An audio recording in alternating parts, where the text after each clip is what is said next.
Okay, are you ready for our next speaker?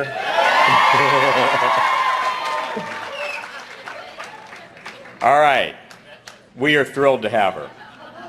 Our next speaker was born in the great state of Idaho and then moved to Alaska when she was 3 months old. I didn't know this, by the way. You may not know it, but she was a member of the Alaska 1982 State Women's Basketball Championship team. I think she was the point guard. So she's been moving us down the court even longer than most of us knew. She got her undergraduate degree from the University of Idaho, served 2 terms as the tax-cutting mayor of Wasilla, Alaska, which, as I recall from her 2008 acceptance speech, she said it was a little bit like being a community organizer, only with actual responsibilities. Remember that line? In 2006, she made history as the first woman and the youngest governor in the state of Alaska, where she led the way with education reform, fiscal responsibility, pro-family and pro-life legislation, and preserving Alaska's precious natural resources. In 2008, she made history and genuinely electrified the nation by becoming the first woman vice presidential nominee of the Republican Party in its history. Since then, she has become one of our favorites, going around the country to back and support candidates, all of whom benefited from her endorsement or support, including, and I'm not going to name them all, just a few of these: Susana Martinez in New Mexico, Nikki Haley of South Carolina, Marco Rubio in Florida, Scott Walker in Wisconsin, Kelly Ayotte of New Hampshire, Deb Fischer, the new U.S. Senator from Nebraska, and Ted Cruz in Texas, who has said that he would not be in the U.S. Senate today without her support. We love this woman not only for her political profile and public policy views, but because of her heart for God and her compassion for others. She's become a leader on special needs issues for the special needs community. She is a friend of the State of Israel. She is a woman of faith, a best-selling author, again, a Fox News contributor. Yes. And please direct your attention to the screens to watch this video and then welcome our next speaker.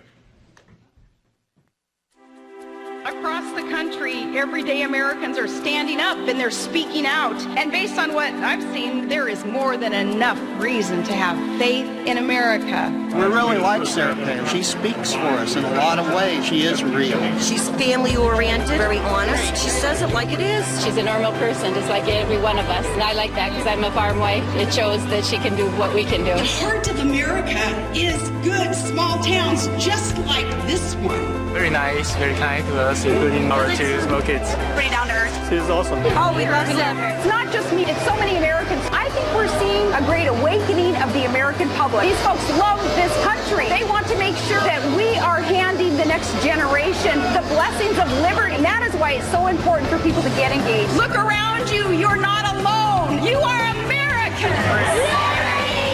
I have a feeling for what she is and why she's so popular. A good woman that has God and America in her heart. A smart, intelligent woman. She has it all. Her courage and her strength. Hearing from these people encourages me to fight an aggressive fight. She is fearless, she is principled, and she is a mama grizzly. Hopefully I can inspire others in order to affect positive change. She does things differently. She plays by her own rules. Gutsy, spirited, real. She says the work isn't done yet.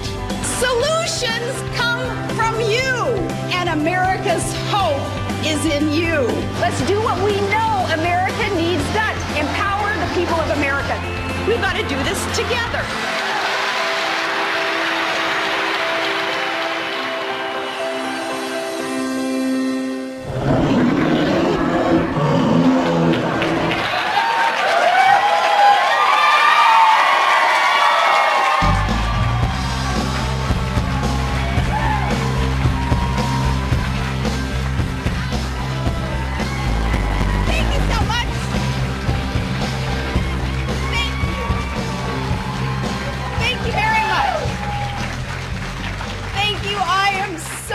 excited to get to be here, and Todd and I are here because of you. You have taken time out of your busy schedules to be here and to be involved, and Todd and I were just talking about this backstage. It's not about me. It's not about us.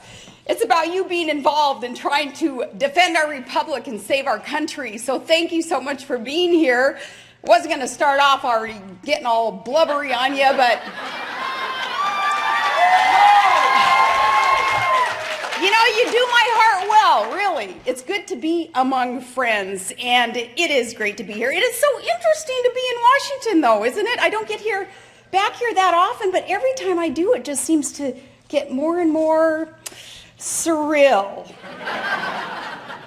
I was going to ask Ralph, too, if he'd encountered any protesters here. If there's any protesters, you know, speak now or forever hold your peace. Because facing the protesters, facing the critics, that's something I do well. And it's easy to spot them in the parking lot in their itty-bitty purple Volts. What gives them away is that re-elect Obama bumper sticker. That bumper sticker might as well say, yeah, I'm still dense. Really, I've rolled my truck window down as I pulled up to these guys, some of them, and said, really? Why? You know, sincerely wanting to know what is their thinking. Why would they support failed policies? And one reply I got before the 2012 race, a guy said, well, I'm not a racist, so I voted for him to prove it. And I replied, nor am I a racist. And hey, buddy, next time, vote for someone else to prove you're not a knucklehead. But now more than ever, it just seems so Orwellian around here. You know, 1984, and, you know, before this 1984, terms like leading from behind meant following. And like the other day, the White House testifying before Congress, bragging that they used the least untruthful statement. Now, where I come from, that's called a lie. Yes, officials lied and government spied, and in Benghazi, government lied and Americans died. But finally around here, those scandals are being revealed. Finally, you know, people are waking up to what's going on, and these scandals are coming at us so fast and furious.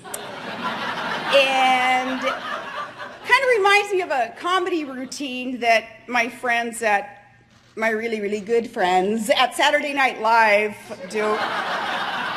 They should think of me as a friend. You know, for a while there, I was providing more job security for the Tina Feys of the world and doing more for those employment numbers than Obama's ever done.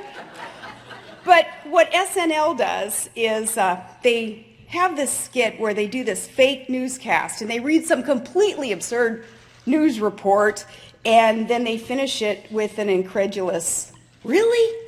Well, as in, our government spied on every single one of your phone calls, but it couldn't find two pot-smoking, deadbeat Bostonians with a hotline to terrorist central in Chechnya. Really? And it's built apparatus to sneak into all of the good guys' communications, but whoops-a-daisy, it missed the Fort Hood mass murder of our own troops, despite this Islamic terrorist declaring his ideology in numerous Army counseling sessions and on his own business cards. But whoops, no red flags there. Whoops, it ain't really? And our government passing something called, it's Obamacare, but the Affordable Care Act. I'll repeat that, the Affordable Care Act. And its chief result, making our health care premiums enormously, unsustainably more expensive with death panels to boot, and now hiring up to 16,000 to 20,000, perhaps armed, IRS agents to implement this act. Well, the IRS. It can't figure out how it managed to spend over $4 million on a training conference because it didn't keep its receipts. Really? You try that with the IRS.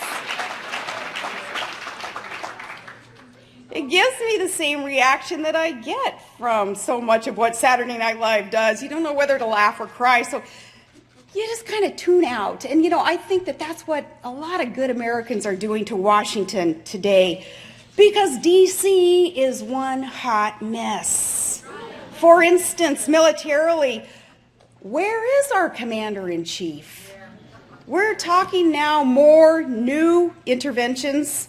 I say, until we know what we're doing, until we have a commander-in-chief who knows what he's doing, well, Chief, in these radical Islamic countries that aren't even respecting basic human rights, with both sides, they're slaughtering each other as they scream over an arbitrary red line, Allah Akbar. I say, until we have someone who knows what they're doing, I say, let Allah sort it out.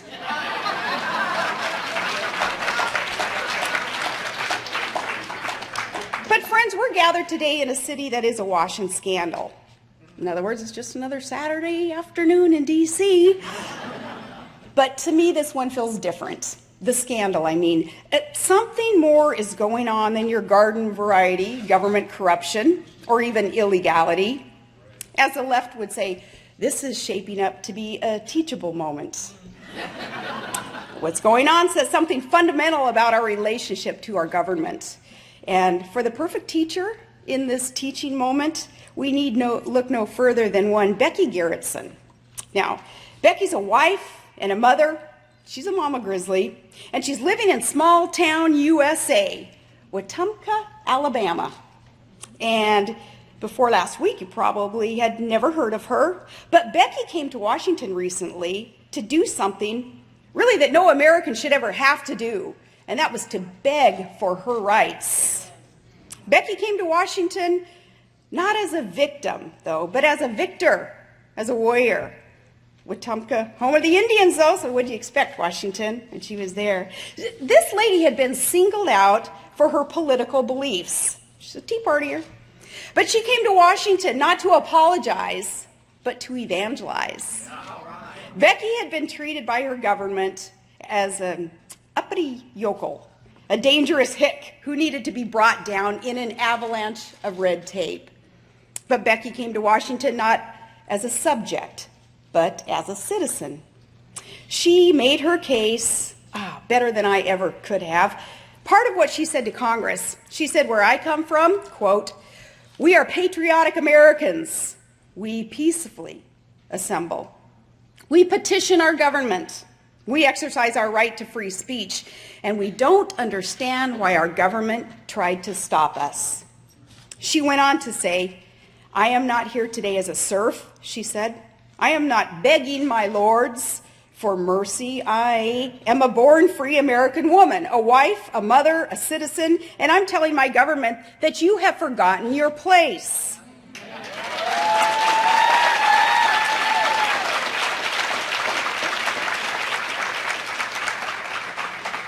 And I have had the honor of meeting thousands of Americans like Becky, and they share her spirit. These Americans, so many who have never before been politically active, well, they're calling out a government that hasn't just forgotten its place, but it's purposefully and systematically usurped its place. When our founders declared our independence, they pointed to a long train of abuses from a distant, arrogant, and dictatorial government. That train is leaving the station again, and the challenge now is first to see it for what it is, and then to stop it in its tracks. The problem isn't bureaucrats in Cincinnati going rogue, and it's not honest reporters and their parents being targeted for just doing their job, and it's not 20-something security contractors leaking government documents. The problem is government grown so big that it intrudes into every aspect of our lives. It's grown so arrogant that it thinks that we work for it instead of it working for us.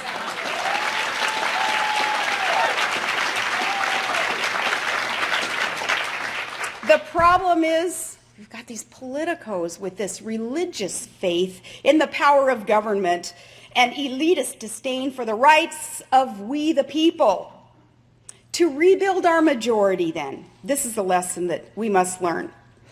The scandals infecting this city, they are a symptom of a bigger disease. And it doesn't matter if it's Republican or a Democrat sitting atop a bloated boot on your neck, out of control government. Everyone gets infected. No party is immune. That's why I tell you, I'm listening to those independents, to those libertarians who are saying, you know, it is both sides of the aisle. The leadership, the good old boys in the party on both sides of the aisle, kind of perpetuated these problems. I tell you, Congress, though, the good old boys that do perpetuate the problem, that haven't been part of a solution. They've been part of a problem. Now, you know what I wish that Congress would do? Man, just for a week, perhaps, just put themselves on cruise control, and the Ted Cruz control. Just for a week, and let's see where things go. I think we'd see some solutions.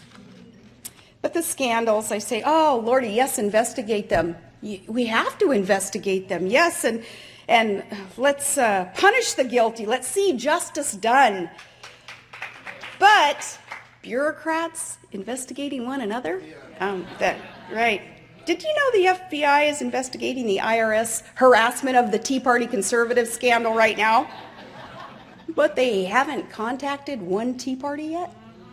And the FBI director, he just admitted he doesn't even know who's leading that IRS investigation. Well, nothing to see here is what they want us to believe. Move along, little people. The little guy, just nothing to see. IRS lawyers who are, in charge of some of this stuff, well, they donated to Obama over a Republican 20-1. And folks of the IRS, those lawyers who made political contributions overall, 95% of them gave to Obama.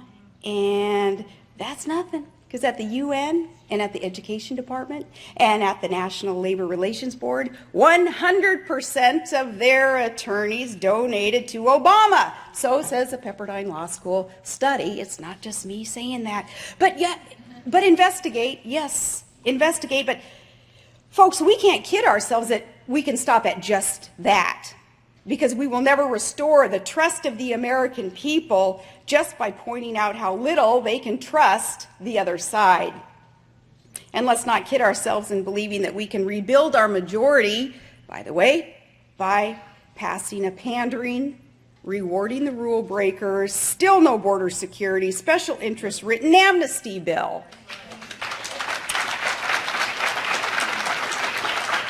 And I think it's kind of dangerous territory, touchy territory, to want to debate this over one racist fertility rate over another. And I say this as someone who's kind of fertile herself. I don't think that's where we want to go in deciding how will we incentivize the hardworking, responsible families who want to be in the line, follow the law, and become Americans, versus those whose very first act on our soil is to break the law. There are different ways that we can debate this, how to make it work. And we also will never build our majority, friends, by just silently acquiescing to a totalitarian surveillance state, which is what we're becoming if we just let them tell us to sit down and shut up, which I refuse to do. No.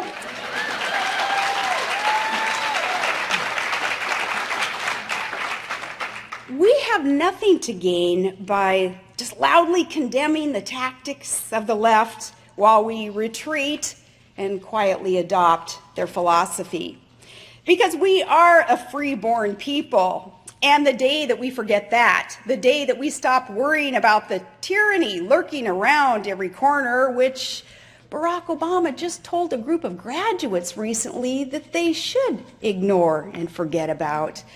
No, that's the day that we lose our freedom. That's the day we stop being citizens and we become subjects. As our founders, and our sacrificial veterans, as they roll over in their sacred graves, too many forgetting today the words that they spoke, the words that we must be willing to say today, their words that launched the revolution. Remember what Patrick Henry said. He said, "I know not what course others may take, but as for me, give me liberty or give me death."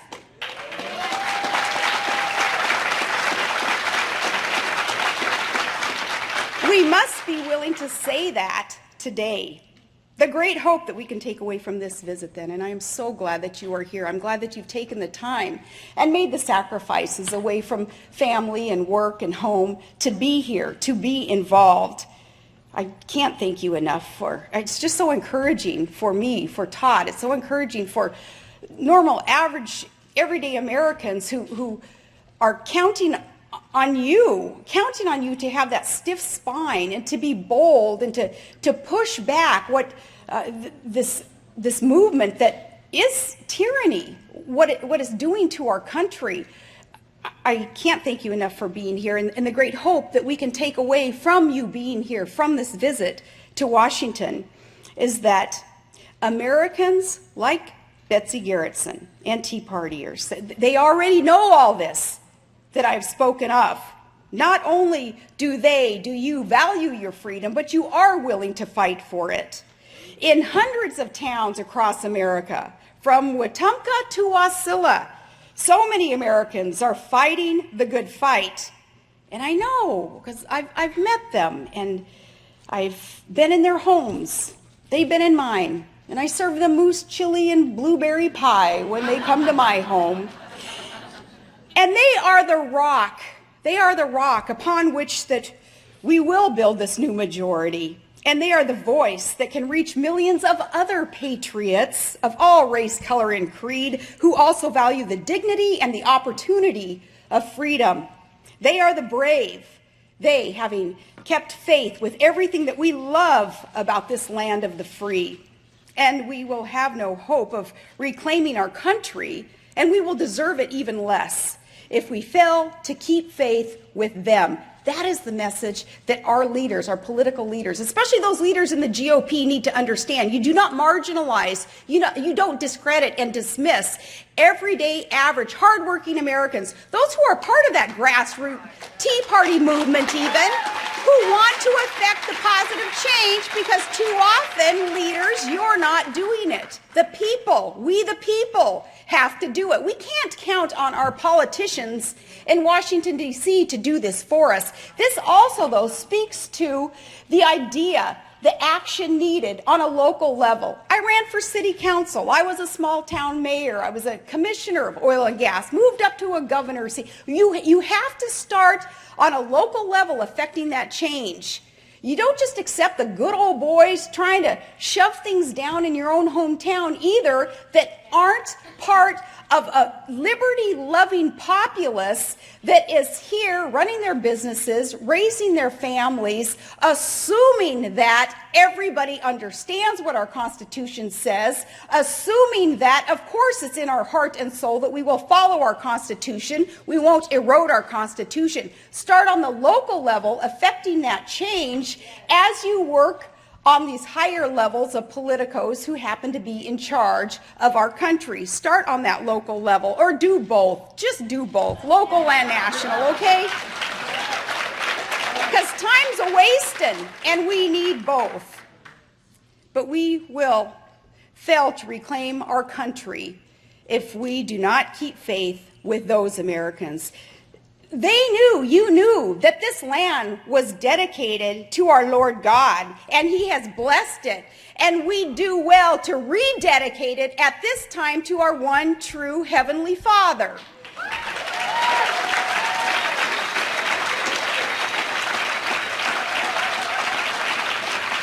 Because we're not going to come up in our own simple minds with the solutions. The challenges are too big. We need that divine inspiration. We need to ask that hand of protection and the blessings of our Father, again, to fall upon our nation. Not that we are a deserving people, but that's what God's all about, grace and mercy and forgiveness. And if we ask for this, and if we do rededicate our land to our Lord, things will turn around. And I know that at least you all can appreciate that. So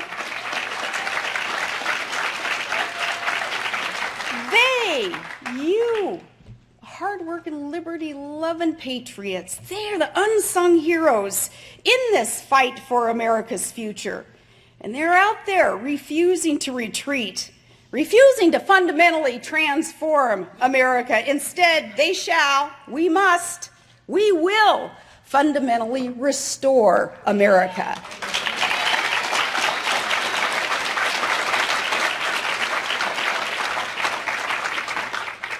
With that, I want to thank you again, and I want to ask you to keep up the good fight. We can't get tired. We can't weaken our resolve to defend this republic and make our politicians be accountable and follow our Constitution. And I tell you, you are the unsung heroes. I happen to have been handed a microphone and get to stand behind a podium once in a while. But I'm speaking on behalf of you who love this country as much as I do, who love and value life and our kids, some who perhaps will face more challenges than the rest of us will face. Yet we understand the dignity of human life. We understand that there are God's standards of perfection, which really count, and then there are the world's standards of perfection that are superficial and often materialistic and don't matter. You all know what really matters, and that's why it's so good for us to be here, to be encouraged, to be fed by you, knowing that you're out there, that you got our back and we've got your back.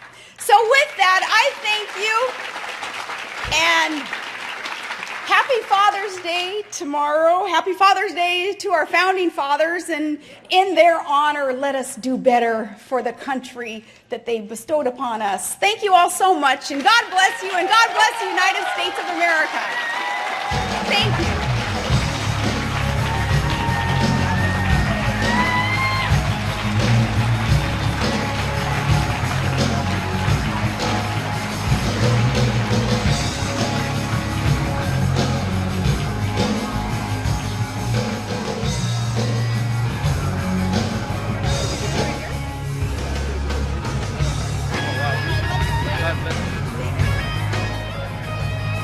Thank you, sir.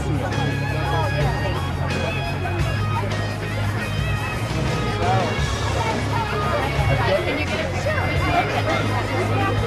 You can't step on the line. Hey, how are you?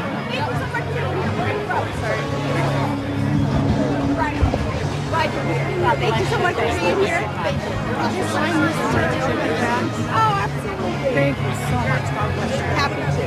Thank you. Sarah, what do you think your position will be on Fox News? What do you hope to contribute? Oh, I hope to just do more of the same and remind people that they are empowered by our Constitution and this rule of law that we are under, to empower people, reminding them that they can live out what it is that we've been talking about over the last 5 years on the road. Hi, how are you? Where are you from? For you. Oh, wonderful. This is Michaela. Michaela, so nice to meet you. Where are you from? Orlando. From Orlando. So nice to meet you. In 06? Oh, very cool. Thank you. Thank you. Learn how to get a picture with her. Just look forward. In the shadows. I did the best I could. Okay. All right, thank you. Tell us how we can, from McLean, Virginia, tell us how we can take power out of Washington. Oh, man. Well, I tell you. Reverend Bill Benucci, you quoted me in your first I book, sure America did. by So Heart. good to see So you. great to meet you finally. Put a name with your face. Yeah, Thank you. great, And thank great. you for letting me use the quote. It was my honor. Okay. It really I'll was. do it again then, okay? Okay, Thank yeah. you. We'll get back. Okay. Thanks so much. Appreciate it. We pray for you all the time. I mean, I know. We pray for you. Right on. We pray for you. Latina intercession. I am Adriana from Texas. Thank you. North Carolina. Thank you. Running for president in 2016. Thank you so much. Oh, you are welcome. Thank you. Did you play basketball at NC? No, but You look like you're good. There we go. I get a picture, Sarah? Cruz. I have been your mom for she wants a picture. Sir, can I get a picture? She's from Mexico too, but she became an American recently. She's from Dallas. Dallas. With Rafael, with the father of Thank you so much. Appreciate it. North Carolina. Come see us sometime. I want to go to a basketball game. Dale un abrazo. All right. Thank you so much. I have my shirt that you signed in Super, and I didn't wash it. I have it there.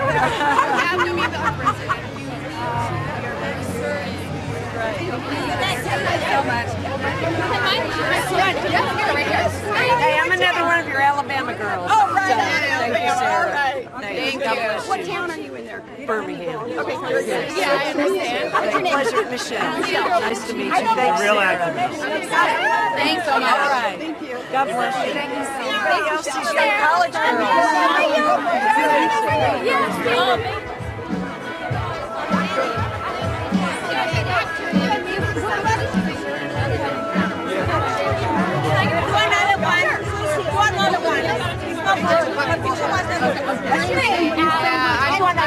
I'll make sure she's out. No, I just graduated from program. That's my thank you.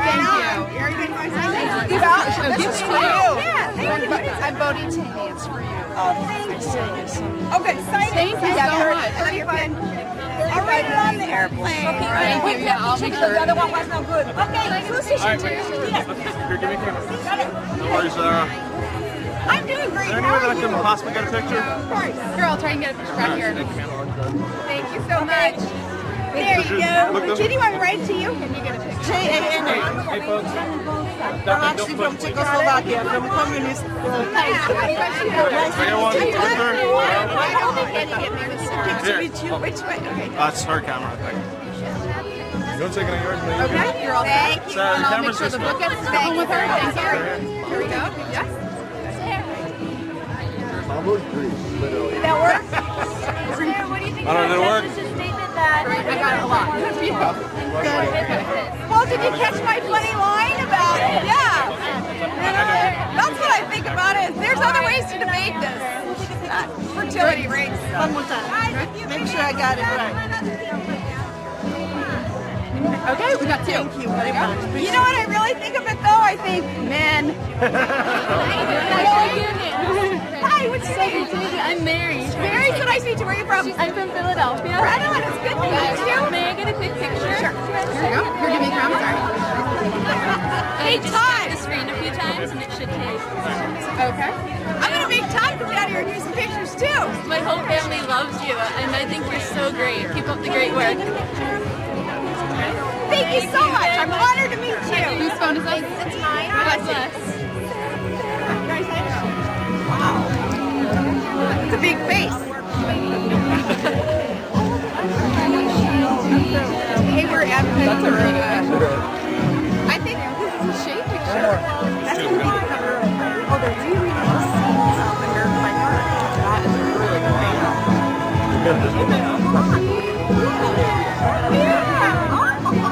Yeah, I like my 1982 hair now. Hey, time change.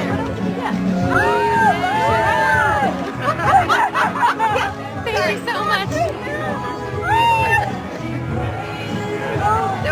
Thank you so much. Hi, sir. What's your name? Donald Ely. Donald, nice to meet you. I came to see you at State College, Pennsylvania in 08. But this is the first time I had a chance to shake your hand. Well, I'm honored to shake God your hand bless with you, Thank and you. I hope you'll stay active. You're very dynamic, and we need you. Well, thank you. We need you too. Thank you. so much. I appreciate you, Donald. Thank you. Yeah, Aaron. What's your name? Jordan. Nice to meet you. Where are you from? New Jersey. I saw you with McCain and Costello. Oh, right on. Can I get one with you? Yeah. And what is your name? I'm Barry. Nice to meet you too. Step back so other people and I love your Thank you so much. Be nice.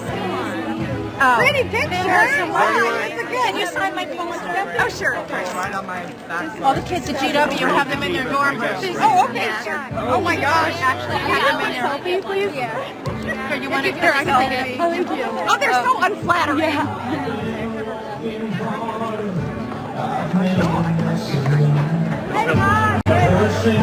Thank you. Thank you for your encouragement. Thank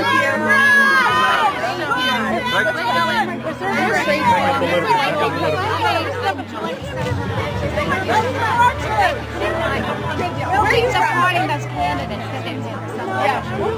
South Carolina, thank you, Chicky Haley. Can I get my picture with you? Say hi to Nikki. I will. Got it. Thank you so much. Thank you. We want you to run. You look so pretty. Thank you very much. Hello, how are you? Hey, Sarah, how are you? What's your name? Serge. I would like to. Thank you so much. Can I get a photo with you? That's a great name. Thank you, I appreciate it. Yours as well. Strong Jewish. I'm from Russia originally, but Chicago. I'm honored to meet you, sir. Thank you so much for treating us. Do you get one with me on her? He's the best. Okay, good. Oh my God. Thank you. Oh man, see, now that makes me cry. Got it? Sorry. Yes, of course. Sorry. Thanks a lot. Thank you. I apologize. We need to be able to. Okay, we're gonna keep moving. Here's for Courtney. Thanks, Courtney. Thank you. Thank you. Okay, great. Great. Last.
Yes? Oh, Todd. Let's see. Yep. Thank you. Thank you, Todd. Hello, sir. How are you? You're beautiful. It was nice to see your smiling face wonderful. there. Yes, ma'am. Thank you. Thank you. Oh, and there's your boys. You look really pretty. Thank you. Can we get the 4 of us? Because this is my husband too. Absolutely. Here, no, I'll take it. Right here. How would you Touch the get screen. it? Sign like that.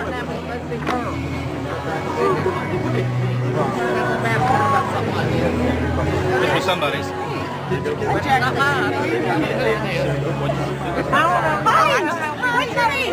Mamie. Nice to meet you. Where are you from? North Carolina. Right on. So good to meet you. Thank you. Good to meet you too. I have your number on that. Okay. I don't know how we can get it the 4 of us. Yeah. Okay. I got 2. Thank you very much. Thank you. Thank you. Thank you. Hi, I'm Ava Aston, and I sang this morning. I've sang many times for them. I sang my friend Nancy Sabatier, actually from Maryland Tea Party, I guess, knows you guys. So, anyways, I think you're awesome. I think you rock. Can I get a picture with you? Absolutely. Keep up the good work too. Keep singing. We can't. We're stuck. Yeah, we're stuck. We're from North Carolina. Thank you. Hi, what's your name? Jake. Can I have a photo with you? I was your chief page at the 08 convention. Thank you so much. I had a wonderful time. Thank you. Great. Thank you. What are you doing now? I work for a lobbying firm in Arlington, doing states' rights issues. Right on. Good. Very great to meet you. Thank you. It's an honor to see you again. Love your bracelet. Don't you love that? That is gorgeous. Beautiful. I know. And your necklace. Oh, and that necklace is gorgeous. I got this at a consignment shop. Oh, you're